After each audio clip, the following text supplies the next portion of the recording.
Transition to the World After Brain Injury. Mike at the Mic.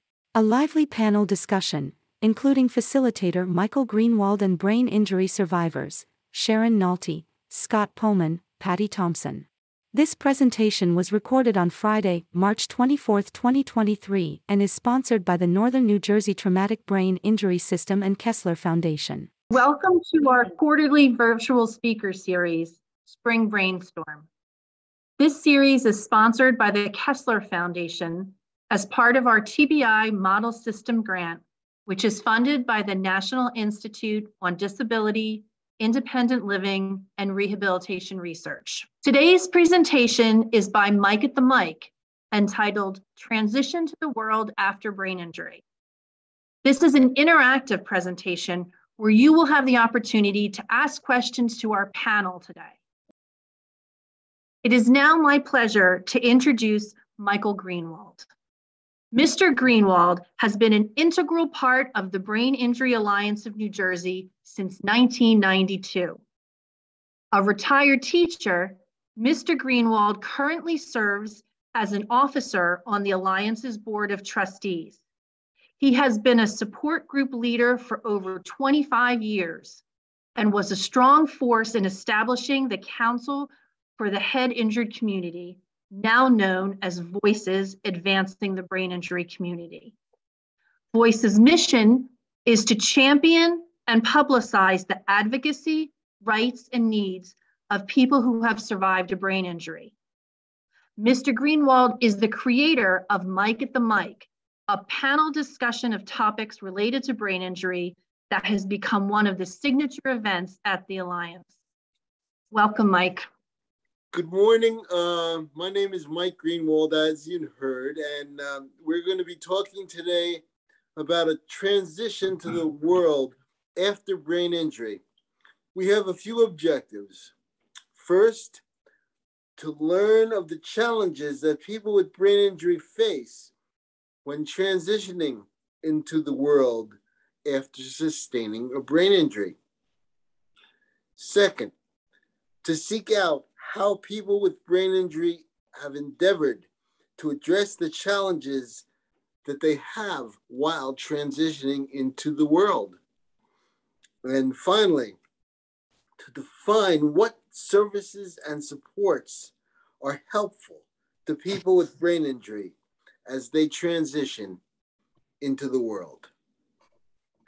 We have a number of fantastic panel members, and I'd first like to introduce Sharon Naulty. Sharon.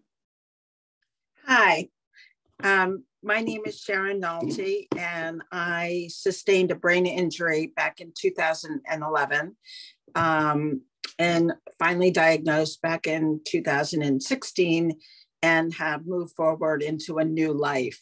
I'm here as an advocate, and this has been one of the joys of receiving a brain injury, although I'm not going to say I would recommend it, but there are there are upsides to it, and that is there are people and places and therapies and treatments, and it's a very sharing community where you find a voice, and the doctors will speak with you, the scientists, and it is an ever-changing and it's an ever-changing field. I have memory issues, I have aphasia, I have multiple issues, but if you looked at me, you would think that I did not have an injury. And I think that's probably one of the most frustrating things for everyone that's here on this panel. But we do have a voice. We have Dr. Google, and you know, there are maps in your, and then there's the iPhone, which tells you where to go and how to get there. So I'm grateful for that. So better to have a brain injury in 2020 than 1980 for sure. So that's a little bit about me. Thank you so much, Sharon. Everyone, our next panel member is Scott Pomann. Scott, good morning. Thank you, Mike. Hello, everyone. So my story, as quickly as I could tell it, is this. About 6 weeks after my 40th birthday in the summer of 2017, I was living in Los Angeles feeling as optimistic about life as ever. There's a saying, life begins at 40, and that was true for me, but just not in the way I was expecting. I came down with a bad case of pneumonia, which I suspect I caught while spending a weekend right on the border of Mexico. I wasn't doing anything scandalous. I was just in a place where my immune system just couldn't handle. I got back to LA, told a doctor this. He didn't listen to me and dismissively sent me home, which gave me a very uneasy feeling at the time, but my nightmare had just begun because the next day I collapsed in my apartment and hit my head on something. I say, quote, something, because I can't remember the incident at all. But when I regained consciousness and called 911, I knew my life would never be the same. I did have a little bit of experience with someone with a brain injury because my niece had come down with an acquired brain injury a couple of years before my accident. So goes without saying, this was a rough stretch for my family, which knew its fair share of rough stretches. But the good news is, as we'll explore in this Zoom meeting, I was able to bounce back eventually with the help of the Brain Injury Alliance, Kessler, and a few other organizations. It wasn't easy, to put it mildly, but with the help of all the professionals, family, friends, organizations, I've been able to rebuild my life. And in certain respects, not all, but some, as Sharon alluded to, my life is actually better than I could have imagined even before my life-changing injury. I've been living in New Jersey ever since, being near my family. I've made a lot of new friends, and I've enjoyed life a lot more than I ever thought I could. It's good having you on our panel. Great to be here, Mike. Our Thanks. final panel member is Patty Thompson. Hi, thank you. Good afternoon. Thank you, Tom and Mike and the panel speakers and Kessler and the Brain Injury Alliance for allowing this service to happen. I am a brain injury survivor of 9 years. My incident occurred in 2014. It was a work-related injury. I was a 25-year veteran critical care nurse at the time. I was 47 years old. A single mother of 2 children, 2 teenage children. And I knew when I hit my head, that was the worst pain that I had ever encountered. It was beyond anything. I lost vision in my eye, my hearing, tinnitus, everything. The whole onslaught of post-concussion syndrome occurred to me over time. It was very insidious. I am grateful to the Brain Injury Alliance and my case manager, Deborah, who I credit for saving my life at the time, for helping me navigate this world of brain injury in receiving assistance in therapies and supportive services, social services as well. I did in 2018 sustain the loss of my 18-year-old daughter due to a massive head injury. And my 21-year-old son now is doing fantastic. But I did lose my job. I lost my place. I lost myself.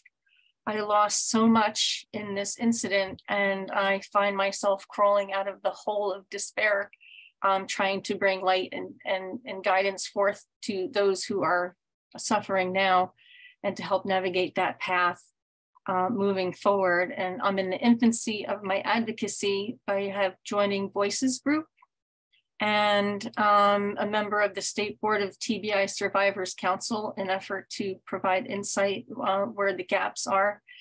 And my goal is to advocate by creating a positive change and awareness to the needs and cares of the current and future TBI survivors and their caregivers.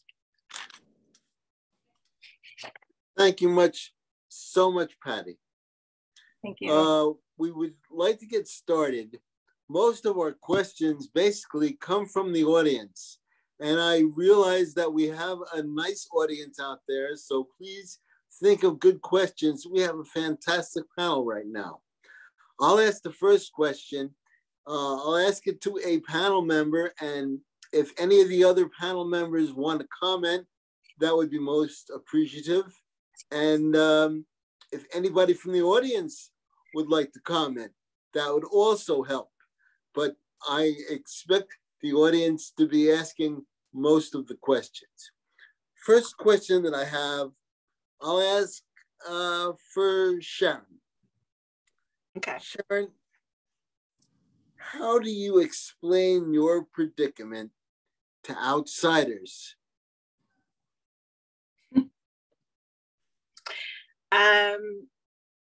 That's a good question, Mike. I tend not to explain, but I try and navigate as much as I can without telling someone what's wrong.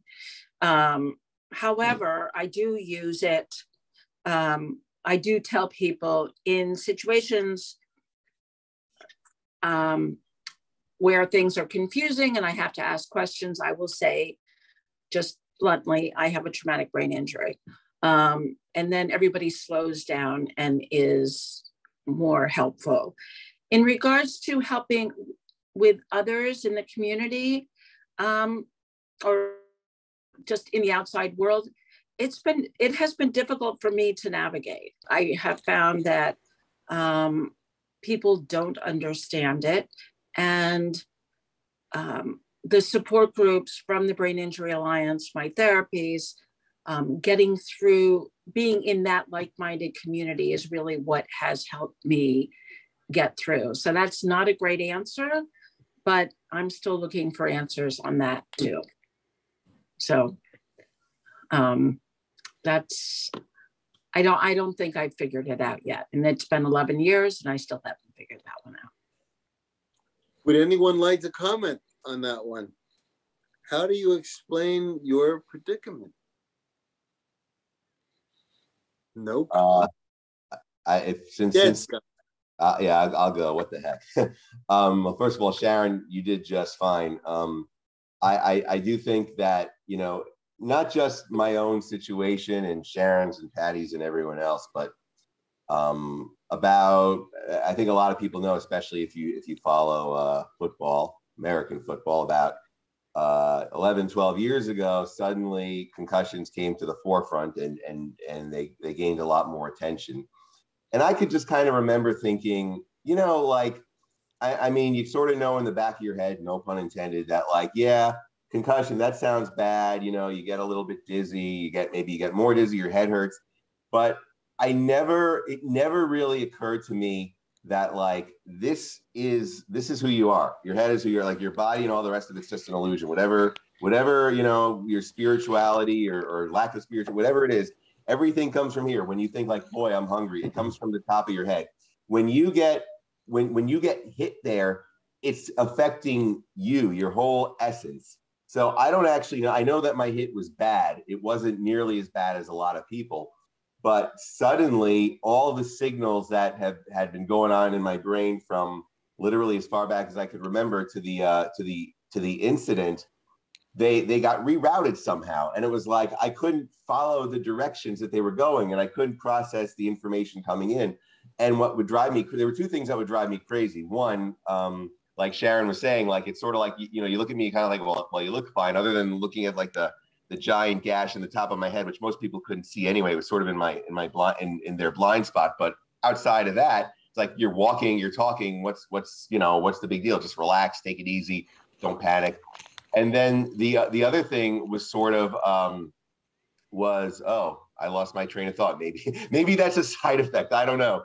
But I think that it's just being able to express, look, something's wrong. Like, even though there's nothing overtly on the outside of who I am, just the way that I'm operating, like I can't operate in a normal way. And, you know, you just kind of have to be patient, and you have to kind of understand other people's ignorance. Remember my own experience before I had a brain injury, and just sort of transpose it onto them, and just stick with it. And most people I found are patient enough to listen.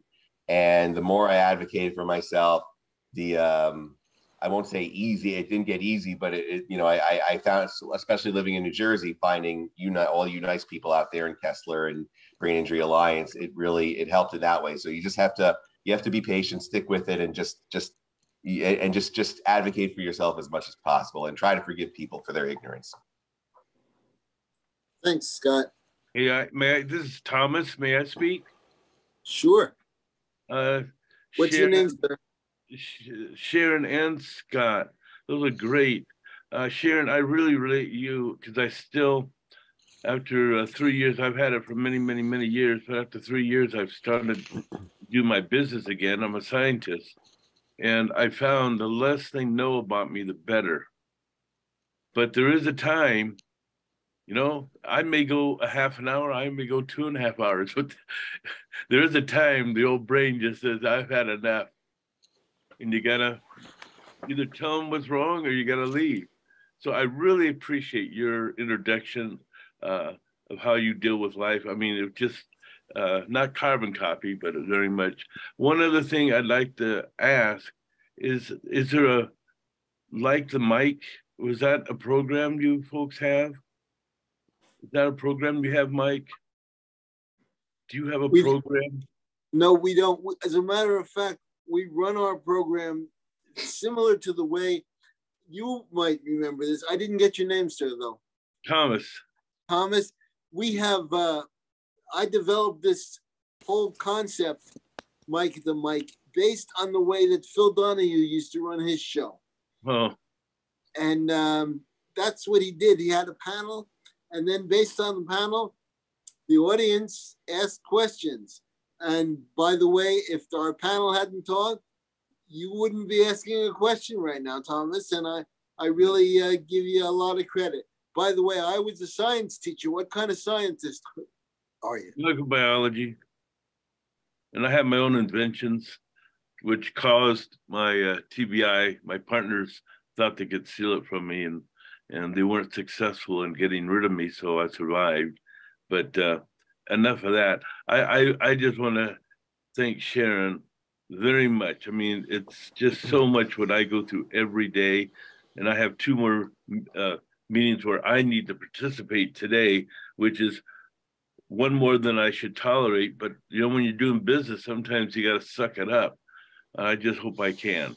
But thank you, Sharon. And thank you, Mike, and everybody else here. I love this organization, and I appreciate your encouragement when you talk truthfully. Truthfully is the most important thing. Second is forgiveness. That's our intention.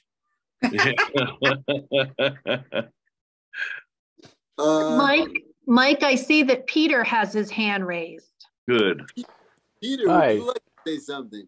Oh yeah, I want to get in touch with Thomas. I'm a retired neuroscientist myself, and getting back into science was something that I tried to do, but I kind of found that I guess I was dismissed a little bit. Of course, it was several years after my accident that I was able to start to look for work. Yeah. And now expanding on something Sharon said, something Scott said, Patty and Thomas all together, getting back into society, regaining your life and things. Sharon talked about decisions on whether to disclose her condition. And what have you found? I guess the person from Kessler could weigh in this as well. Talking to a prospective employer and how to negotiate, navigate that situation where you're talking about, kind of an unpredictable. Well, what do you feel is important? As a matter of fact, that's a good idea. In talking to a future employer, what do you feel is important that you disclose? Mm-hmm. Well, it would depend on any difficulty you might have, movement difficulty, attention things.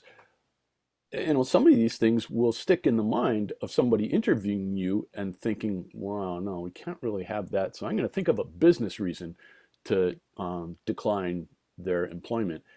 How do we defend against that and advocate for ourselves well enough to be given a chance?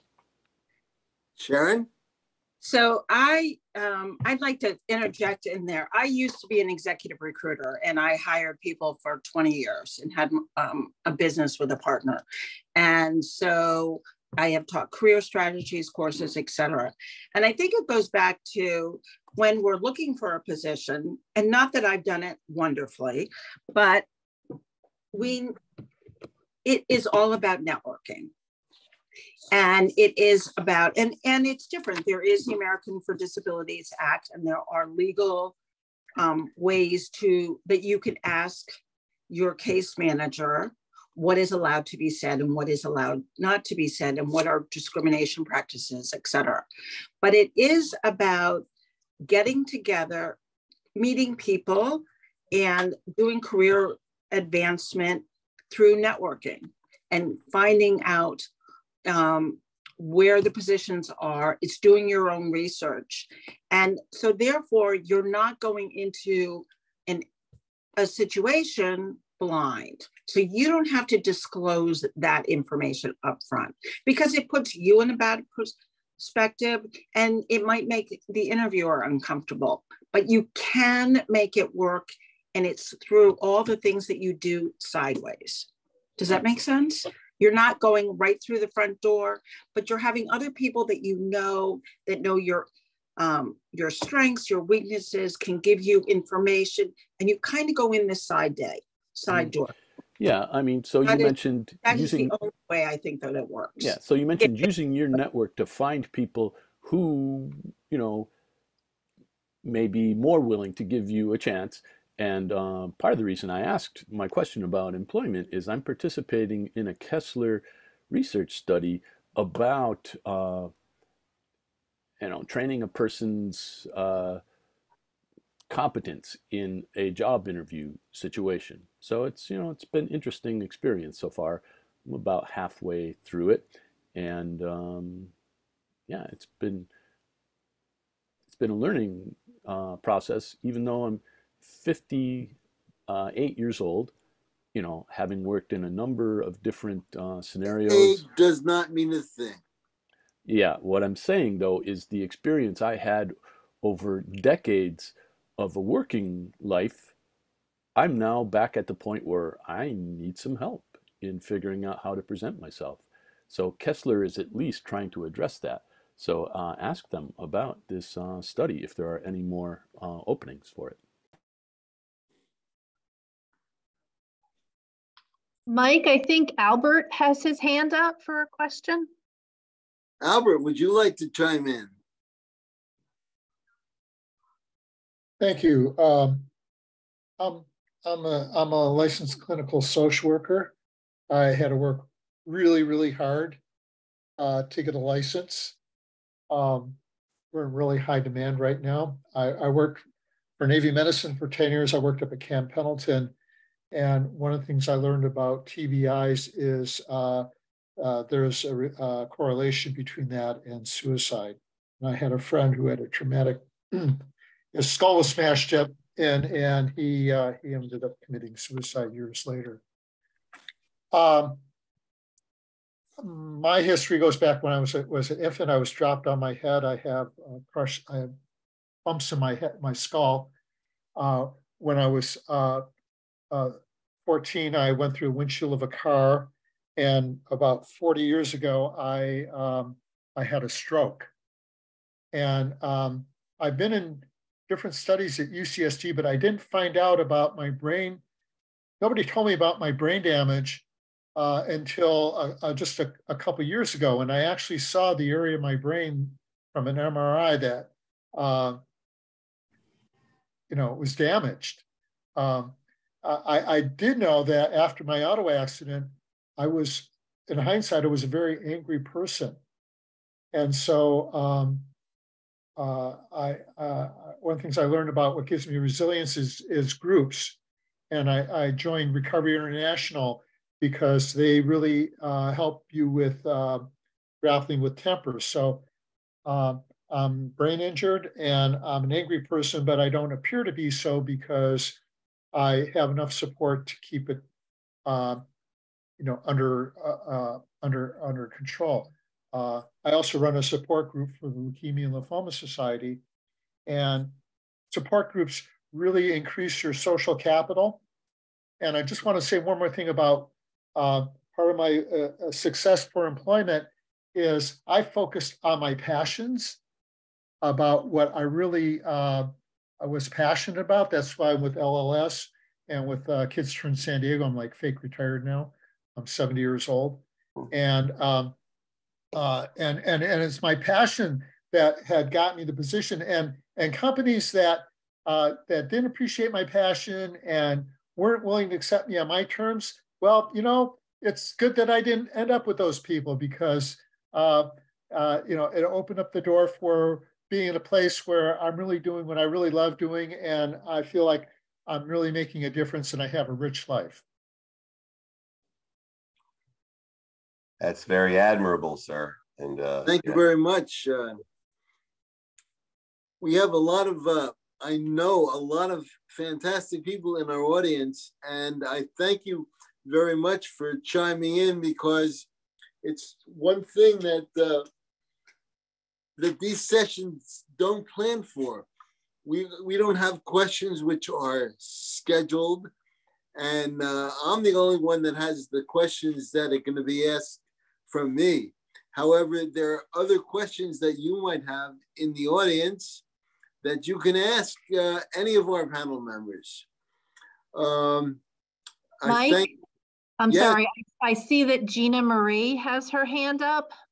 Gina Marie, I know a Gina Marie. Gina Marie, can I hear?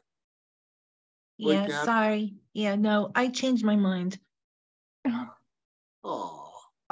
Okay, well, it sounds like the Gina Marie that and I think that she should not have changed her mind. Let me ask a question to see if we can possibly get some more people from the audience. I'd like to ask this one from Patty. Patty, where do you see yourself if you can't go back to your old job? Oh, yeah, I definitely could not return to my job. I became a liability. What kind of job did you have? I was a critical care nurse, neuro ICU nurse, coronary care nurse for 25 years. And due to the injury, I lost my executive functioning, my rational thoughts, my emotional regulation. My personality changed. I felt like half of me died that day, and this other self is emerging. But through that, and my situation was a single mother with no support. So my drive was to go back to work. I had to work. I didn't have an option. I didn't have any other income. I tried, and it was a major failure for me. I just could not function in my job. I was not safe. I was a liability. I was vulnerable, and I was vulnerable to other injury as a result. I would like to speak to the point of people trying to return to work with light duty, that there's no definition, no description of light duty coming from the workplace.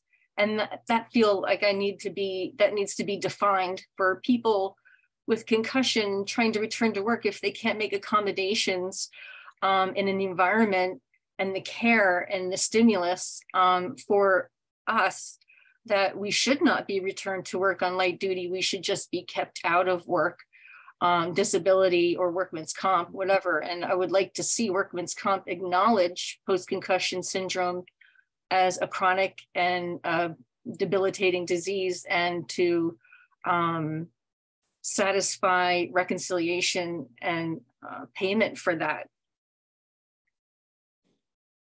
Thomas Quinlan, can I comment? May I talk? Yes, sir. Hi, Patricia, that's beautiful. I just love being here today. I almost didn't make it because I can only do 2 meetings a day, and that's only maybe 2 times a week.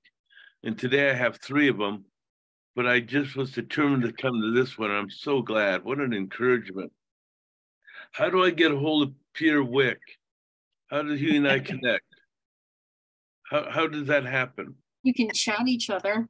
Well, actually, no, you chat's can't. disabled. You can only do it to Kessler But people. I actually forwarded my email address to the Kessler Foundation person that's helping moderate this, so she can give you my email. Yes, Thomas, I just chatted you, and it is in your messages. His email. You can make one comment for Peter Wick, one, then I won't talk anymore. What I had to do, because in microbiology, you have a lot of big, long medical technical terms. Mm-hmm. Well, I had to downplay everything to third grade, man. I couldn't remember. I couldn't even pronounce the words that used to just spill out of my mouth. Yeah. So the downsizing is very difficult, and I'm still working on it. Mm-hmm. And because of that, every once in a while in a presentation, I will completely go blank. I mean, absolutely blank out, because I cannot think of the word I want that would describe, 15 minutes of description, and that's a challenge. I see that to Sharon, because that's a challenge when you're in the middle of a presentation or an interview, and all of a sudden you go blank. You got to come up with something. Yeah. Be prepared. I call it management. Be prepared to take care of problems. As you grow, you'll see how the problems you have. Try to premeditate. If I go blank in an interview, what am I going to do? I might say, I'm sorry, I got to go to the bathroom real quick, and hopefully I can regain some foothold. If I can't, I'm just going to have to leave. That's all. Doesn't make me evil. Doesn't make me less of a human being. It makes me a human being that's trying to survive daily. So anyway, thanks for listening. And I consider it a complete honor and blessing to be with you guys today. Thank you so much. Well, I thank you so much for attending, Thomas. It was really good having you. It's good to be. There's another question from the audience. Lauren has a question. A lady, Lauren. Hi. Yeah. I'm Lauren. I'm a research assistant in the Center for Traumatic Brain Injury Research at Kessler. So I just had a question for anyone who feels like answering. So what is one piece of advice that you would give to yourself when you were newly injured, knowing all that you know now?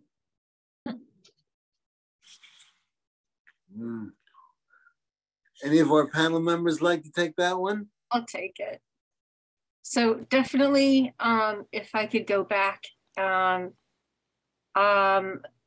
to become immediately engaged with the Brain Injury Alliance and support groups for concussion, and to have the resources put forth, which I feel is a big gap from concussion, from diagnosis, and then treatment, because the doctors will say, oh, go back to work, you'll be fine, or just think you'll be fine and you'll be better, or go garden or do something. No, that doesn't work. The immediate, it needs to start, the rehab needs to start immediately. And the awareness of what's going on in your brain, to validate what's going on in your brain from somebody else, from a healthcare professional, and to guide you through this is paramount. Definitely getting help straight away, and keeping a journaling your days, your feelings, your headaches, how you're feeling, and then keeping a schedule of events, because boy, does that slip through the cracks really quick. Like, you can't keep track of anything or anybody. So definitely keeping a journal, getting involved with the Brain Injury Alliance or other support groups, concussion, whatever, definitely puts you, I think, in a better place to heal quicker.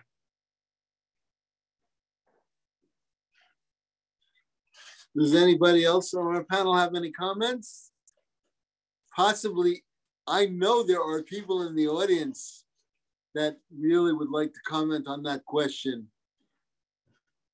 Well, I can add a couple of things, because for me, sure, I was in a real panic, because one of the things, and this I remember what I was going to say at the beginning of all this. One of the things I hated, and I understand how people intended it, but even then I understood it. But I hate when people say, like, "Oh, you just got this brain injury. You're new to this." It was almost like a little bit dismissive, like whatever my panic was.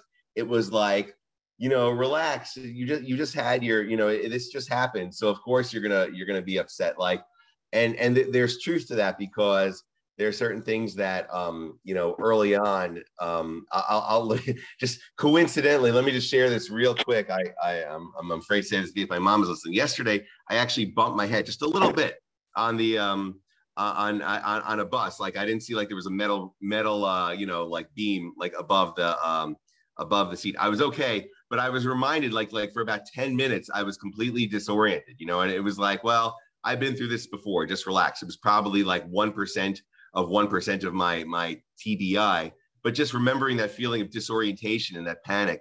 So I think that when people panic right away, like, I'm not going to say calm down, but just understand what that is.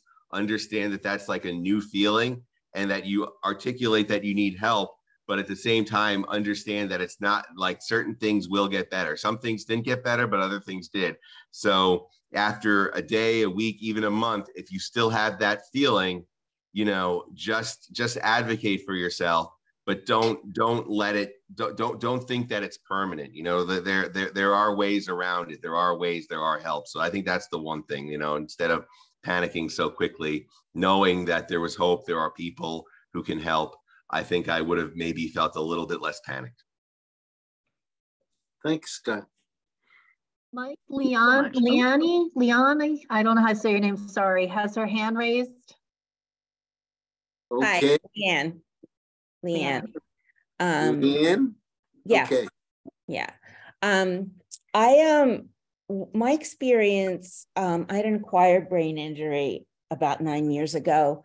And my experience was that, you know, it's one of these invisible brain injuries. I mean, there was a time when I couldn't really walk and my balance was way off and I had a lot of vestibular issues. And some of that remains, not the vestibular is really the only thing that is physical that I deal with for the most part. But I had, I thought I was going to be okay in like a couple months or something. Like I had no idea what had happened to me. I remember I was in an elevator at the hospital, and you know, somebody was just being friendly, somebody who worked at the hospital, and I said, oh, I had a hemorrhagic stroke or whatever, and he's like, oh, you've just been handled he was being sympathetic, and he said, you've been handled like a big difficult thing.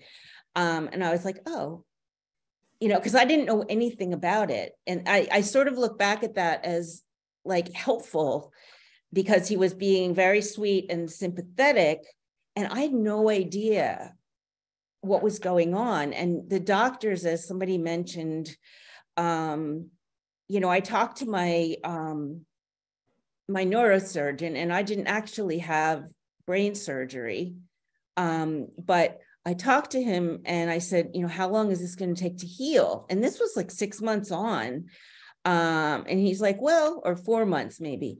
He said, well, about 6 months. And I said, well, it's been 4. And he's like, well, you had some difficulties, as I had, you know, with vestibular and stuff beforehand. But I realized afterwards, he was talking about like about my physical, like something physical that really didn't have, I mean, it did have a bearing on my life, but he was answering the question, like, when would I stop needing him, I think, essentially. Anyway, all that evidence to say, I had no idea what was going on. It wasn't really until someone told me about the support group at Kessler. And I remember even having a conversation with her, and she said, I said, well, you know, at the support group, there's probably going to be people like in much worse shape than me. You know, maybe I don't really kind of deserve help because, you know, I seem to be kind of fine. And she's like, no, you have a brain injury. And so it was like, almost like I didn't know what was happening. And that was one of the hardest things, because I thought I was going to go back to work. And I, in a way, I'm glad that nobody came to me and said, you've got this, this, and this, because, you know, for one reason, you can't really tell. But it was very hard to kind of find where I was in space in terms of my life. And now I've forgotten what the question was, but I know that's what came to me when it was asked, that was particularly difficult, and that the support group was really helpful, and then just kind of hanging in there. So thanks. Peter also has a question. Hi. Well, it's not so much a question, but comment. Yeah, it speaks to something Scott had said, as well as Leanne was just saying. I wish I had been more patient with myself. I was anxious to recover whatever it was I felt I had lost. My cognitive abilities weren't really good at that time, and I had been an athlete, so I had this energy since I was released from the hospital within a month and rehab. I tried to do things that were not really safe, especially since my wife had to go back to work. There was some time that I was alone, and yeah, it wasn't so smart of me. Of course, I didn't injure myself further, but looking back on it now, I wish I had been more patient. I wished I went a little slower, but at the time, there's no way I would have been able to listen to that at all. And then the other point I wanted to make was, yeah, a brain injury, it's unpredictable.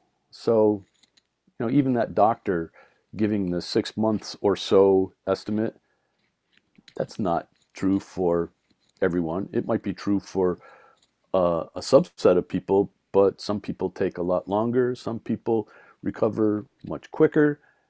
So it's really hard to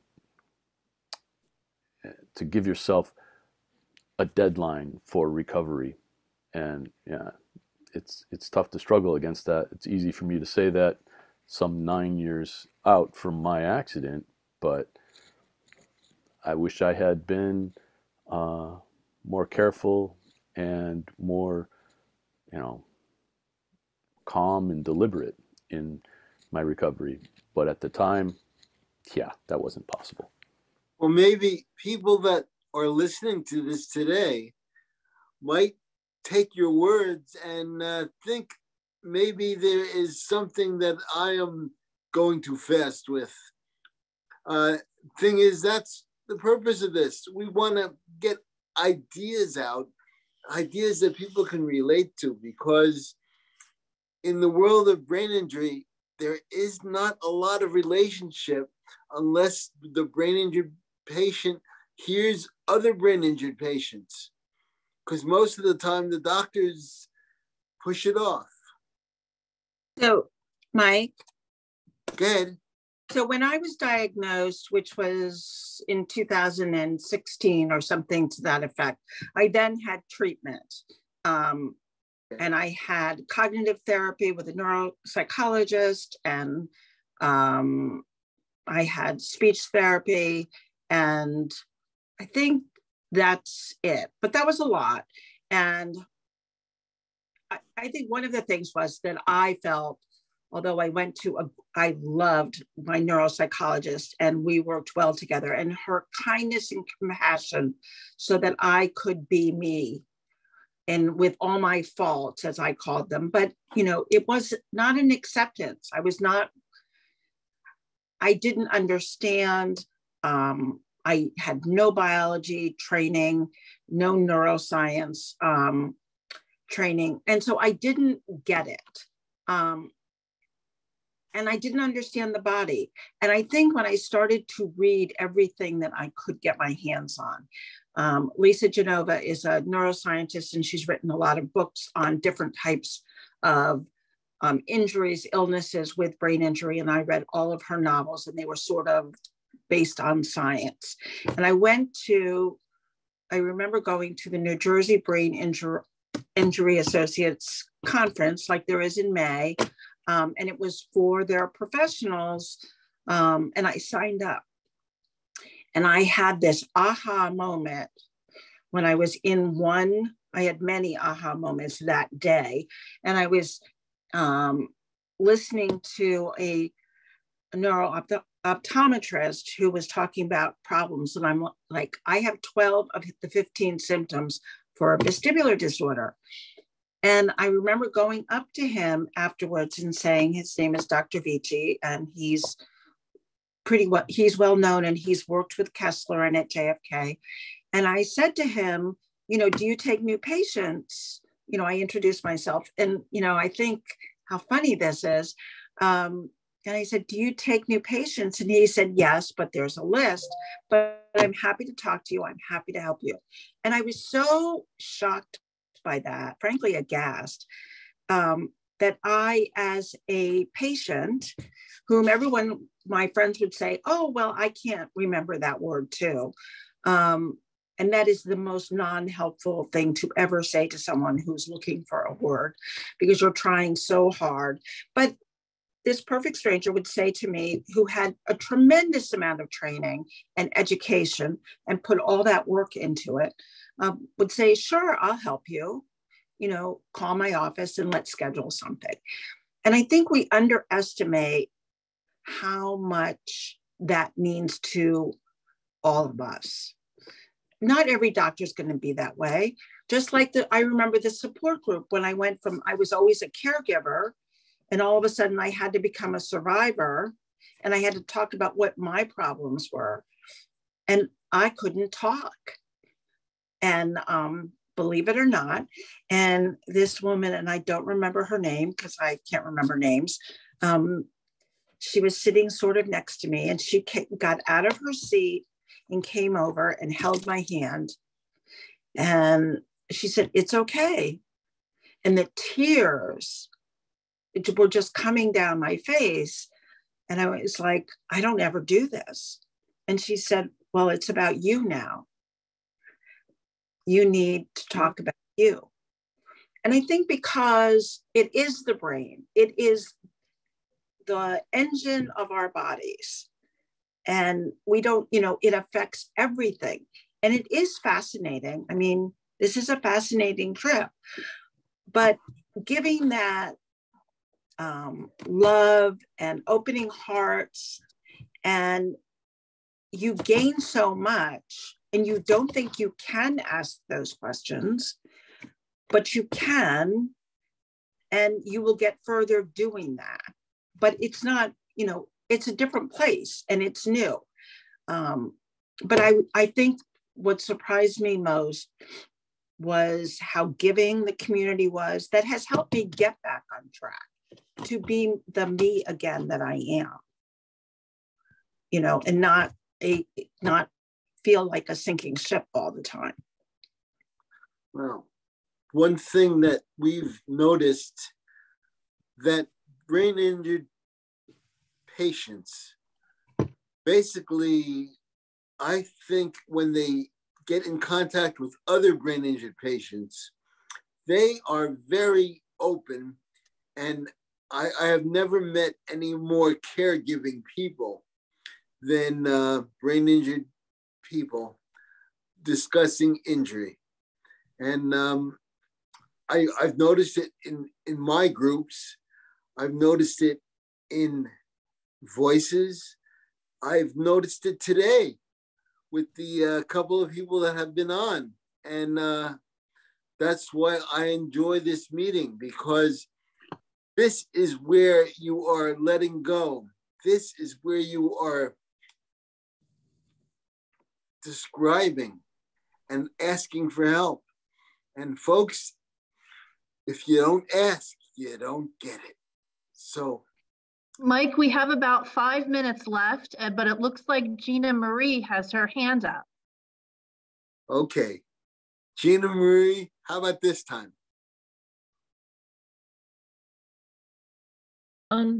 Okay, hi everybody. And thank you again for having this. Thank you, Kessler, for continuing to be partner with us as a program, and really support and just group hug us as we continue to live.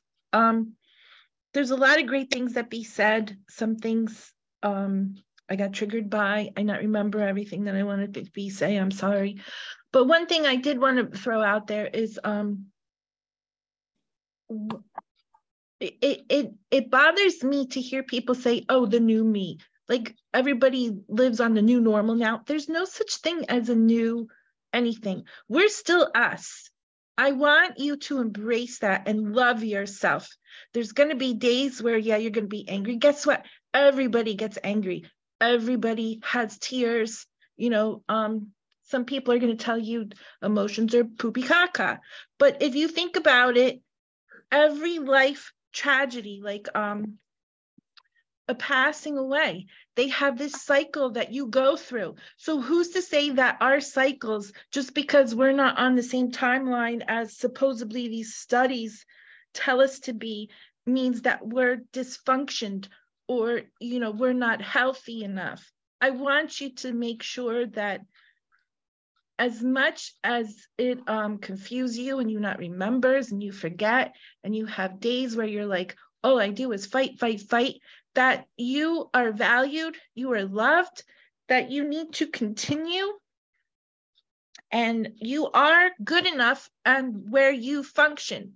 Even if you fall flat on your face and you're like, what the bleep? How'd I get down on the floor?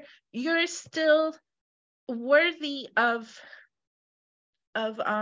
respect, because I heard a lot of things being said, like, you know, how do you fight for this? And how do you express yourself? I